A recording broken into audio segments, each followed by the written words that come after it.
Friends, welcome to triple S princess. இன்னைக்கு என்ன பார்க்க போறோம்னா, கோவிலில் கொடுப்பாங்க அதே புளியோதரையை நம்ம வீட்டில் செய்ய போகிறோம். அதே டேஸ்ட் அண்ட் அதே கலரில். வாங்க எப்படி செய்யுதுன்னு பார்க்கலாம். அதுக்கு முன்னாடி என்னோட ட்ரிபிள் எஸ் பிரின்சஸ் சேனலில் சப்ஸ்கிரைப் பண்ணாதவங்க சப்ஸ்கிரைப் பண்ணிக்கோங்க. கூடவே இருக்கிற பெல் பட்டனையும் கிளிக் பண்ணிக்கோங்க. என்னோட வீடியோ பிடிச்சிருந்தா லைக் பண்ணிக்கோங்க. வாங்க வீடியோக்குள்ளே போகலாம். நான் இன்னைக்கு ஸ்டவ் ஆன் பண்ணி கடாய் வச்சுருக்கேன். கடாயில் வந்து 1 டேபிள் ஸ்பூன் மல்லி, 1/2 டேபிள் ஸ்பூன் சீரகம், 1 டேபிள் ஸ்பூன் மிளகு, 1/4 டேபிள் ஸ்பூன் வெந்தயம், 1 டேபிள் ஸ்பூன் உளுத்தம்பருப்பு, 1 டேபிள் ஸ்பூன் கடலைப்பருப்பு, 1/2 டேபிள் ஸ்பூன் வெள்ளை எள்ளு, 3 வரமிளகாய் உங்களுக்கு எந்த அளவுக்கு வேணுமோ காரம் அதுக்களவு போட்டுக்கோங்க. இப்போ லாஸ்ட்டாக 1/4 டேபிள் ஸ்பூன் கடுகு. இப்போ இது எல்லாத்தையுமே வந்து நான் நல்லா வறுத்து எடுத்துக்க போகிறேன். இது கொஞ்சம் கலர் சேஞ்ச் ஆகணும், அந்த வாசனையும் போகணும், அந்த அளவுக்கு நல்லா வறுத்துக்கோங்க.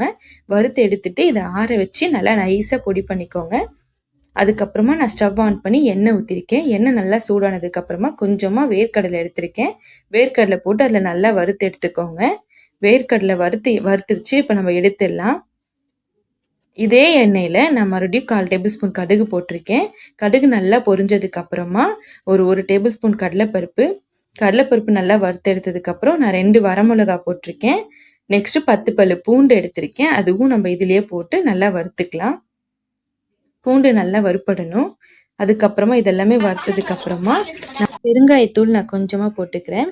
இதையும் நல்லா வறுத்துட்டு 1/4 டேபிள் ஸ்பூன் மஞ்சத்தூள் போட்டுக்கிறேன். மஞ்சத்தூளையும் நல்லா கிளறி விட்டுக்கோங்க. இப்போ லாஸ்ட்டாக நான் வந்து கொஞ்சமாக புளி எடுத்திருக்கேன், ஒரு நெல்லிக்காய் சைஸில். அந்த புளி தண்ணியும் நான் இதுலேயே ஊற்றி நல்லா கொதிக்க விடுறேன். புளி வந்து கொஞ்சம் மண்ணெல்லாம் இருக்கும், அதனால் வடிகட்டி எடுத்துக்கோங்க.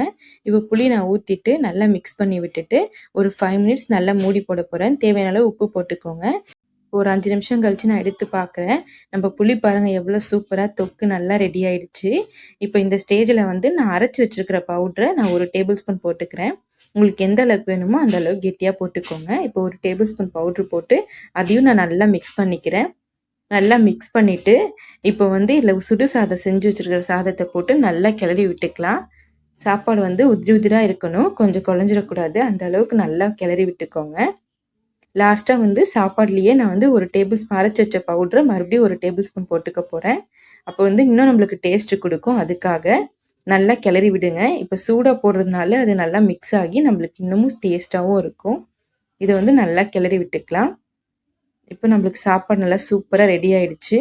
இதை மாதிரி உங்கள் வீட்டில் செஞ்சு கொடுங்க, எல்லோரும் விரும்பி சாப்பிடுவாங்க. Tata, by by, love you all.